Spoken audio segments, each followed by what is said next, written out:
दोस्तों आज आपको बताते हैं अमेजिंग फैक्ट्स जापान के बारे में।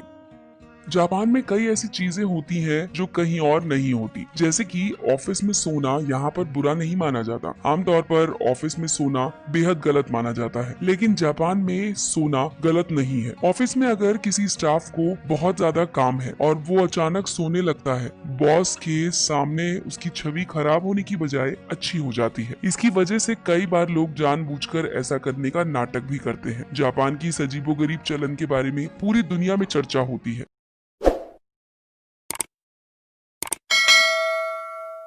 दोस्तों जापान में दूसरे देशों के मुकाबले बेहतर लेबर लॉ है, इसीलिए कोई भी कंपनी अपने स्टाफ को आसानी से बाहर नहीं निकाल सकती। इसके बदले उन्हें भारी भरकम कीमत चुकानी पड़ती है, लेकिन कुछ कंपनियों ने इस कानून को तोड़ दिया है। वो अपने स्टाफ को हटाना चाहती है तो उन्हें कोई बोरिंग काम दे देती है, जैसे कि दिन भर टीवी स्क्रीन के सामने बैठना। इस तरह के काम को बैनिशमेंट रूम में भेजना कहते हैं। एडॉप्शन तो दोस्तों पूरी दुनिया में होती है, लेकिन जापान में कुल एडॉप्शन का 98% 20 से 30 साल के लोगों का होता है। मतलब यहाँ एडल्ट्स को गोद लिया जाता है। बिजनेस परिवार में अगर बेटा नहीं है तो वो लोग लड़के को गोद लेते हैं। कई बार लगता है उनका बेटा सक्षम नहीं है तो वो दूसरे युवक को गोद ले लेते हैं। एक रिपोर्ट के मुताबिक जापान में खुद को आइसोलेट करके जीने का चलन काफी बढ़ गया है। इस चलन में कई युवा खुद को एक खास जगह, कमरे या घर में सीमित कर लेते हैं। ऐसे लोगों की संख्या 7 लाख से 10 लाख तक बताई जाती है। ये युवा बाहरी दुनिया से कांटेक्ट खत्म कर लेते हैं। इसे